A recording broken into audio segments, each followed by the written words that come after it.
Boy meets girl. Girl falls in love and gets married. Whatever happened to stories like these? Do you wonder why marriages are shortly ended and thrown away so easily? Because of couples not focusing on communicative skills and focusing on physical aspects, it leaves people heartbroken and spouseless. Is there a greater plan or purpose for marriages? The answer is yes. A God-designed marriage is to flee from premarital sex. In partaking this, one will gain a true knowledge of who their spouse is, protect their heart from brokenness, and will experience the greatest intimacy with just one person. My credentials is that I have interviewed couples and that I've waited for marriage and others who have not. I've studied and talked to family about how purity versus premarital sex affects their marriage. You can gain the knowledge of who that person is by their character, not just a physical attraction. Oftentimes, physical intimacy can be a distraction from actually getting to know the other person.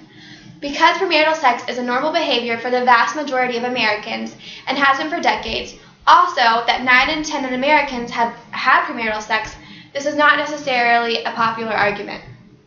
Many people even say that they need a test drive to make sure the chemistry between a couple is good before they can stay together in sickness and in health, while others suggest that couples who delay and abstain from sexual intimacy allow communication to become the foundation of their attraction. This helps the companionship and other things to get better and to learn from each other. The second point is that it should protect your heart from brokenness. Warner Mass states that toward the end, many young women spend considerable times managing their hearts, making efforts to like the source of relationships they're in, even when they describe it as destructive, one-sided, or clearly unfulfilling. Among women, virgins and those in stable relationships fare best emotionally. When one continually gives his or her heart away to people that are not meant to be with it, when they finally do meet the right person, it's often broken and they're unable to trust their spouse. My third and final point is the privilege of experiencing the greatest intimacy with just one person. To the contrary of my last point, today's society thinks that it's completely permissible to experiment before the wedding day. 95% of Americans have premarital sex. This includes women even before the 1940s. Shocking.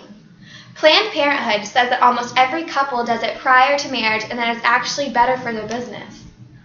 Annual birth rate per 1,000 unmarried girls from ages 15 to 19 tripled between 1960 and 1994. Almost all Americans have sex before marrying.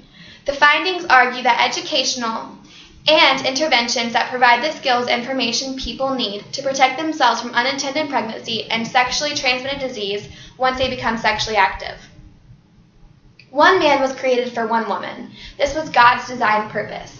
We weren't created to experiment and try it with other people. It was created for one person with one other person together one time.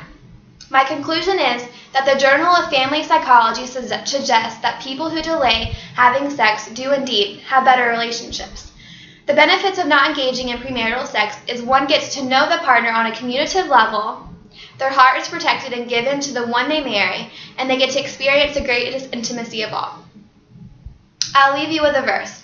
1 Thessalonians 4:3-4 says that God's will is for you to be holy, so stay away from all sexual sin. Then each of you who will control his own body and live in holiness and honor, not in lustful passion like the pagans who do not even know God and his ways. Never harm or cheat a Christian brother in this matter by violating his wife, for the Lord avenges all sins, as we have solemnly warned you before. Thank you.